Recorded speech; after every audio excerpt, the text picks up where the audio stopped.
Welcome to Raise the Line with Osmosis.org, seeking solutions with leading experts on how to increase healthcare capacity so people can get the care they need during the COVID-19 crisis and beyond. Hi, I'm Rishi Desai. Today on Raise the Line, I'm happy to be joined by Mike Mutka, Chief Product Officer and co-founder of Relias. Mike is an executive leader with over 30 years of experience in medical equipment, products, and software. He also founded Straightaway Health Careers in 2017, where he remains part of the leadership team. Relias helps its clients deliver better clinical and financial outcomes by reducing variation in care. The platform employs performance metrics and assessments to reveal specific gaps in clinical knowledge and addresses them with personalized, engaged learning. Thank you so much for being with us here today. Thanks for having me, Rishi. Appreciate it. Awesome. I just wanted to start out with a simple, how are you doing right now? How's life? It's like everybody, it's certainly been a surprising and challenging year. And I think it hit everybody so quickly, and everybody was kind of figuring it out as they went along. But it was also really a very amazing year. I was really, really thrilled with the way our organization and our employees quickly transitioned to a work from home kind of an environment and kind of kept the trains running on time and really working hard to keep taking care of our customers. So certainly been a hard year, but it was a very gratifying year for us. We were able to do a lot to kind of help our clients as they were coping with everything they've been coping with. Having said that, I'm just curious about your own background and like what got you to this point, because obviously this is coming into the last year or so. Your personal background in healthcare is just fascinating, and obviously it gives you a unique perspective on COVID. Maybe we can start with your beginning and just tell us about how you got interested initially in Relias.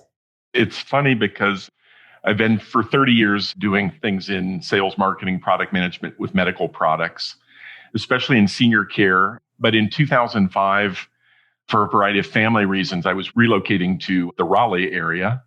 And I just happened upon Relias, or the predecessor of Relias, which was Silverchair Learning. And they connected with me, and it kind of came together, and it was a startup. And I was employee number 5. And my spare bedroom upstairs was global sales and marketing headquarters. And I'm not sure exactly why I was willing to take the risk of going to a startup versus more corporate jobs that I had typically had. But the people that were getting started with the company had so much passion. And I felt like the product clearly had so much opportunity. And it was online training for the skilled nursing environment. And in skilled nursing, there was a huge need for more consistent, higher quality training that was current with the regulations, that was flexible for people to do it differently than traditional classroom. And there were huge issues with managing training and compliance and tracking. And I just was really, really excited about the impact I thought the product could have in that particular market. And so I took the plunge, and it's been fantastic ever since then. So you were employee number 5 at Relias. I was employee number 5 at Osmosis. So I can relate to nice. I feel like, and what your mindset might have been like. Tell me a little bit about how your role has evolved over time. Obviously, you just mentioned you were there at the inception of it. What is it like now, and what has that journey been like? So I was president of Relias, and then we did a merger through our private equity firm that funded us with one other company that was called Essential Learning, and then became Relias. And so then I moved from president of Relias into sales and marketing and integrating those two companies. And then I did several years of kind of focus on mergers and acquisitions and us acquiring other competitors and other players to consolidate our offering. And then I kind of stepped away at the request of our parent company to do the startup company Straightaway, and came back about a year and a half ago to do the product management role and really help focus on our growth strategy for the next 3 to 5 years, our product vision, and how we become more truly a product innovation organization, because we had done so many acquisitions and things like that, that it was really kind of an opportunity to kind of pause and go, what do we want to be over the next 3 to 5 years? And so that's really been my focus, building the team, getting the vision, the strategy, starting to execute on it to really truly be innovative with our products in the future. So obviously that's a pretty massive amount of growth. I guess I'd be curious to know, what are some lessons you learned as you went through all those kind of mergers and acquisitions and grew from a small organization to a relatively large one.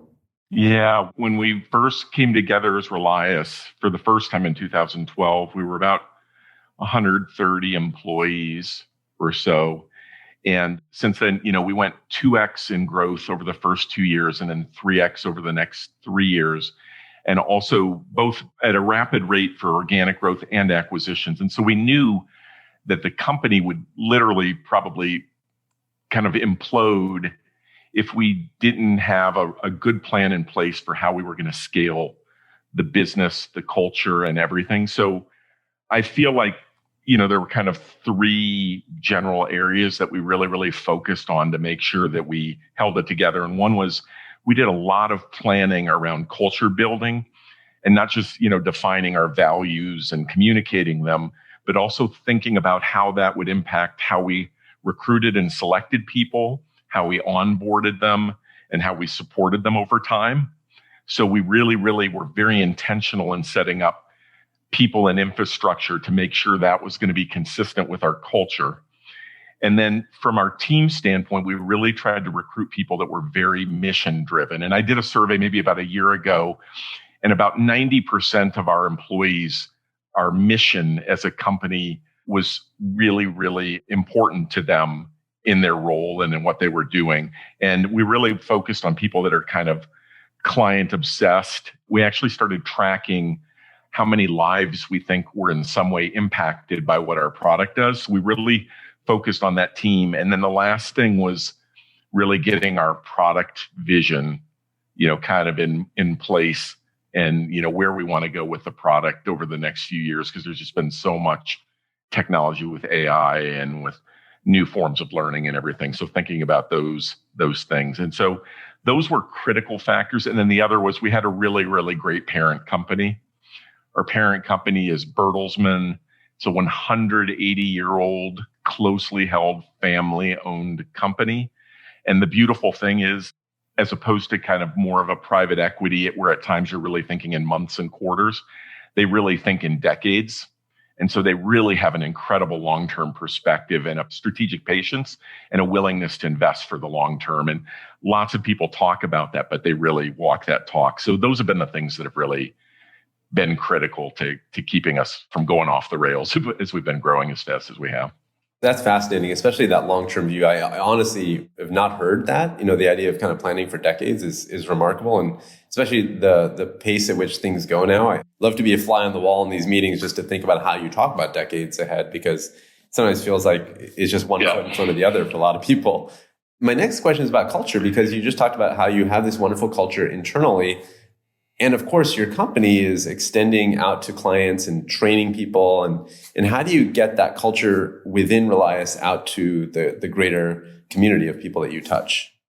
It's a great question. And it really, really starts, in the selection process.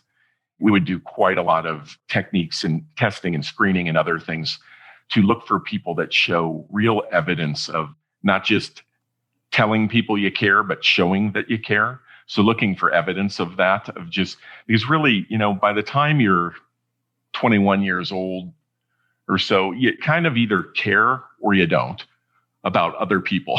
And it's really, really important. I would rather have somebody with no formal education that deeply cares about customers and their problems than somebody with a PhD that doesn't care that much. So we really, really focused on that caring. And even in the early stages of their onboarding, like our onboarding for our employees is not that much about product or even their actual jobs. It's heavily about mission, vision, going out and visiting our clients, understanding what a day in the life is for them. We really try to constantly emphasize to people that, if you're sitting in our office working, your worst day is so much easier than the typical day of our clients. And every time you call them, that call you have with them might be the best part of their day. And if you can make that the best part of their day, then you're really, really doing well. And so we really just continue to stress that, and then as we bring people in and continue to do that, the managers we bring in, it kind of just continues. We kind of learn what to look for. You mentioned, obviously, you have this long view. Your parent company is family owned. You're a close-knit organization. When something comes up that's unexpected, like COVID, how do you respond, and how has the last year been compared to what you thought it would be like maybe a year and a half or 2 years ago? I think because of our owners and the long-term vision and the thinking in decades and everything, pretty early on when things started to happen last March, we consciously came together as a leadership team and said, you know what? Our best business strategy this year is just to focus on our clients and the problems they're going through and not worry about the numbers and the plans. Because, in March, you've usually just come off your January sales kickoff and launching all your plans. And we had a completely normal January sales kickoff where you'd heard something about some virus that was happening over in China, but that's not going to be a big deal for us. And we just kind of said, okay, forget about all of that stuff. What's going on for our clients? What are their problems?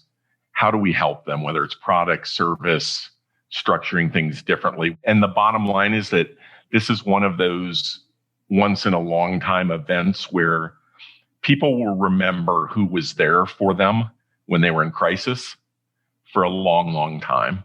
That will create tremendous loyalty because in every client relationship, there are ups and downs, and sometimes you screw up. And most of the best clients we've ever had for years that I've been involved with, at some point or time, if I talk to them, they'll be like, well, remember back in 2008 when you guys really messed that thing up and you really came through for us. And then that's when I knew you were the right partner. And so we really emphasized that was this kind of a year.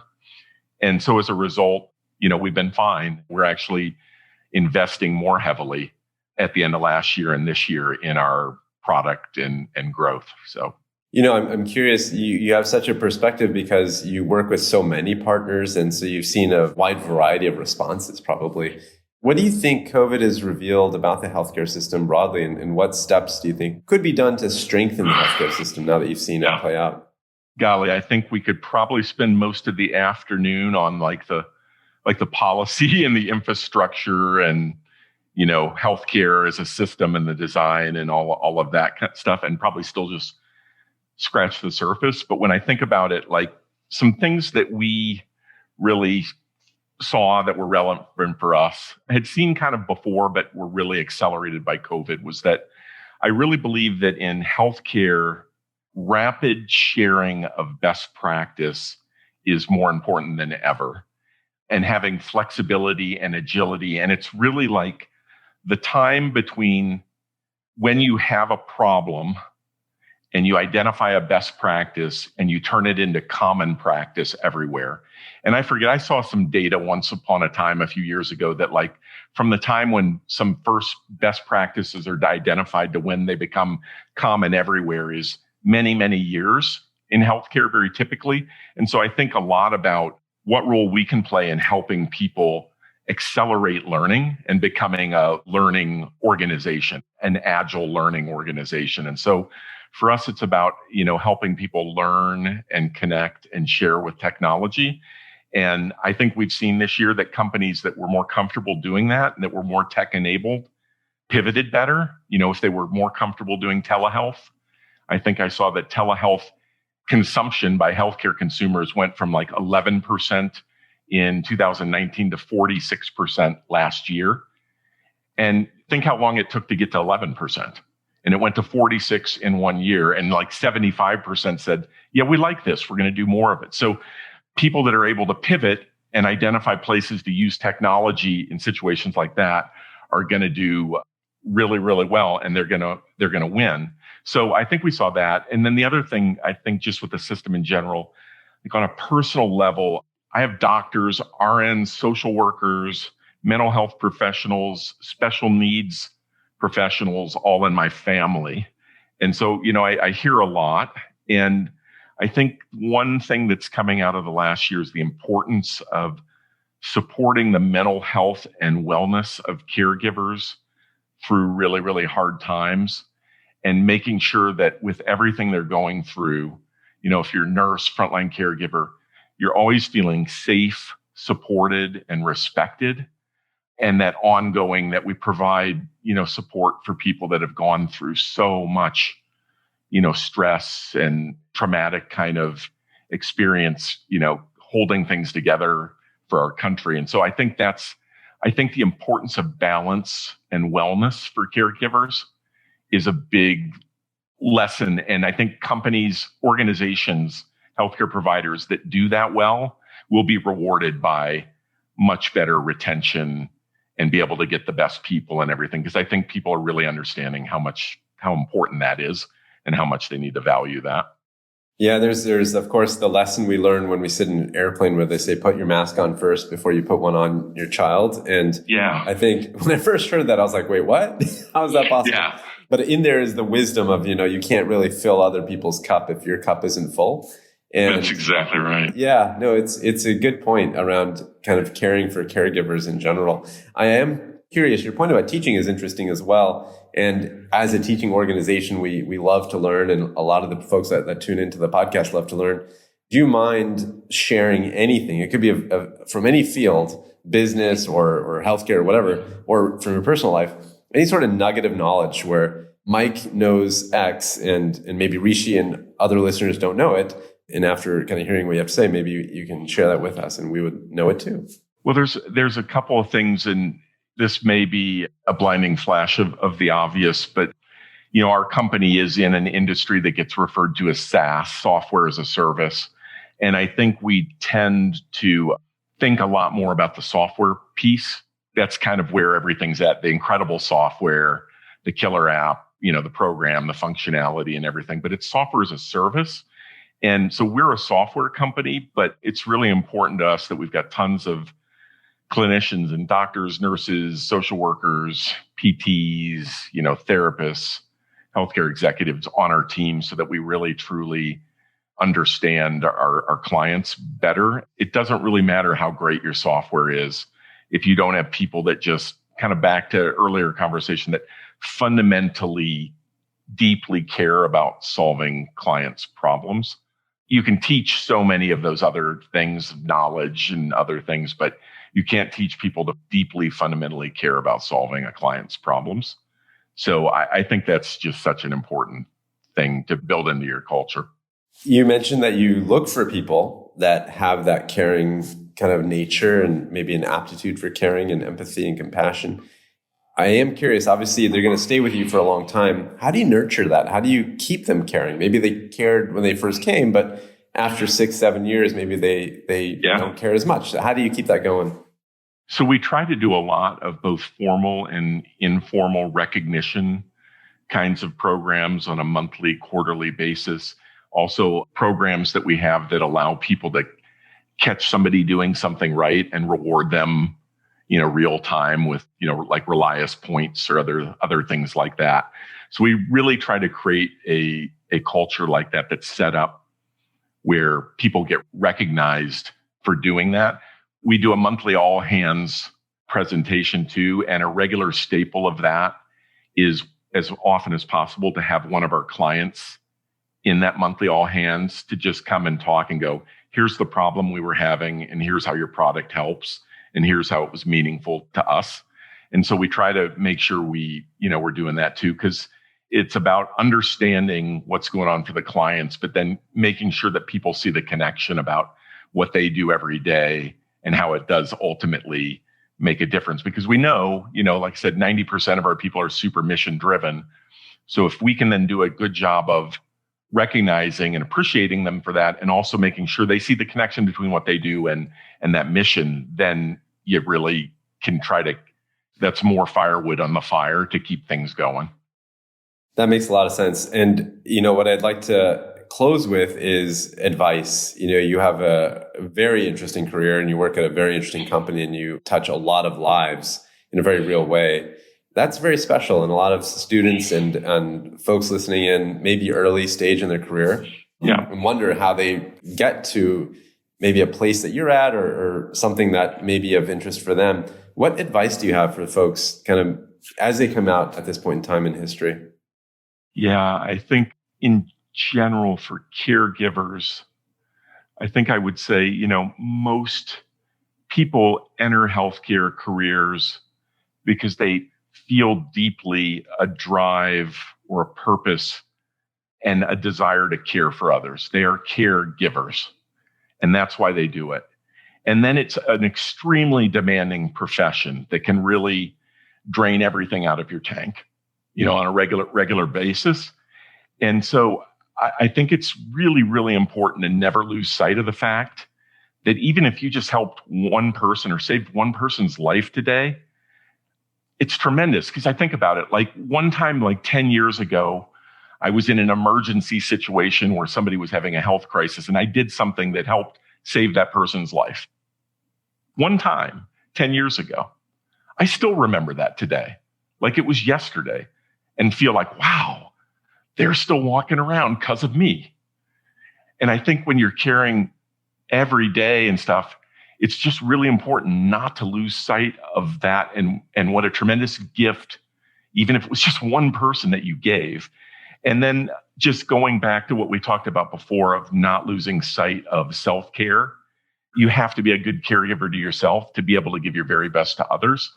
And so I just think giving yourself some grace, even if you're having a hard week or month or day or whatever, recognizing you're still making a huge difference in somebody's life, and then making sure you're taking care of yourself. You're taking time to have balance and caring about your wellness. Yeah, that's a really profound kind of point to end on, because I think that self-balance is something that a lot of us forget. And sometimes, in my own case, I can say, I have been there. Yeah, totally. Yeah. And when you're in balance, everyone around you kind of starts to feel it. Yeah, I can't thank you enough, Mike, for being with us here today. It was a really wonderful conversation. Thanks, Rishi. I really appreciate you having me. Great. Well, I'm Rishi Desai. Thanks for checking out today's show. Remember to do your part to flatten the curve and raise the line. We're all in this together.